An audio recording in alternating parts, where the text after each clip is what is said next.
Hi, my name is Thano, and I just spent the last couple of hours on YouTube trying to find some videos that relate to adult children or adult children of alcoholics. Just because I wanted to see what kind of stories were available online. I just felt like getting a little bit nostalgic as I sat, earlier prior to looking for the videos. I sat, just reminiscing on some old traumatic life stories and memories, of being a child of an alcoholic. And as a matter of fact, just earlier today, I was over at my sister's house and we were just chatting. We talked a little bit about it every so often. Maybe a couple times a year, the subject comes up and we talk about it for about 5 minutes. And then she's ready to start crying, and then I get all emotional, even though she can't tell. And I quickly change the subject. Now, it's my sister's 3 years older than I am, and my younger brother is 10 years younger than I am. And we grew up with an alcoholic dad. Now, when my dad was sober, he was the nicest guy on the planet. Nobody could freaking touch him as far as genuineness, niceness, sincerity, kindness. You can't even describe the type of human being this person was when he was sober. But when he was drunk, that was a different story. Well, when he was drunk, I eventually created this double identity for my dad because it didn't make any sense how you could have this fantastic person when sober and this absolute animal when drunk. An animal that had no emotions, had no sympathy, didn't care for anything around him, and was really, really, really mean. I mean, chasing my mom around the house, and she was quick enough to run to get away from him so he doesn't hit her. Thank God I haven't seen him hit her, and maybe I have and I've suppressed it subconsciously, and I can't, because I don't have an image in my head where he's actually hit her. Obviously, he has, but I just don't have it. My sister, on the other hand, she has snapshots in her head. And my mom never left my dad, still with him to this day. He's 65 years old.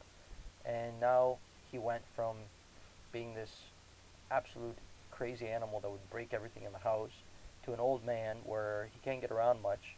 And he still sits in his room and he yells and talks to himself and does all this fun stuff. And I sympathize with him because I love him to death. And right now, when I see him angry, I don't get it. When I see him drunk, I don't get angry anymore. But if I look back on those earlier days, man, did I hate him when he was drunk. And I remember going to my buddy's house, and everything was nice and peachy keen. And you'd walk in, and his mom would ask if you want something to eat, and his dad was out cutting the lawn in the back, and it just seemed too good. And every single one of my friends had this normal life, and I was the only one that didn't, which didn't make any sense to me as a kid. I couldn't understand why I was given the destiny that I was given, and I would get mad at God every so often for, dishing me that lifestyle. And now in retrospect, as an adult, I look back at it, and I try to see the positives that came out of it, where, it's made me more sensitive, it's made me more caring, more understanding, whether it has given me more what they call street smarts. I don't know what you call it. But, it's also given me some negative attributes as well, as far as being unstable. Unstable in the definition of not liking something that is stable, so I guess I am unstable. Stable in life that I have 3 wonderful kids, and they adore me to death, and they're fantastic kids, and they don't have to live the same lifestyle that I lived growing up. Stable in the sense that I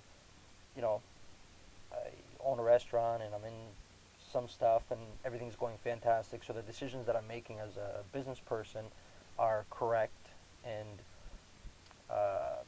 but deep inside I still have this level of instability, level of always wanting to push the envelope, always wanting to manipulate a situation, always wanting to be stimulated with something new, something fresh, something exciting.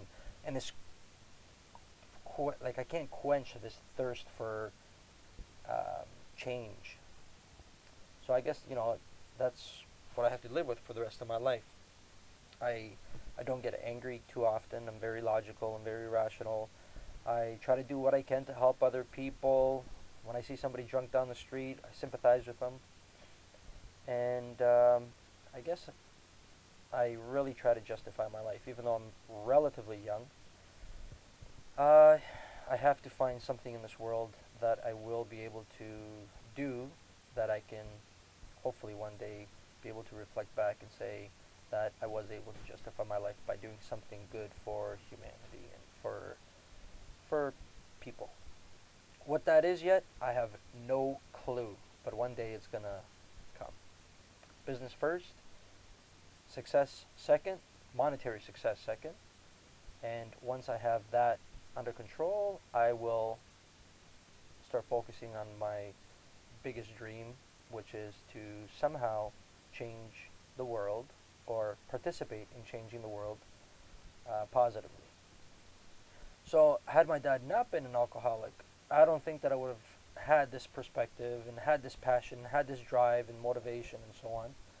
So, uh, I guess when I first started videotaping, I thought that I was going to talk about stories and what happens in an alcoholic home, and I started going in this direction about what my future is and what my vision and my goals and passion are, which I wasn't expecting, and I don't like scripting anything anyway, so everything just comes out.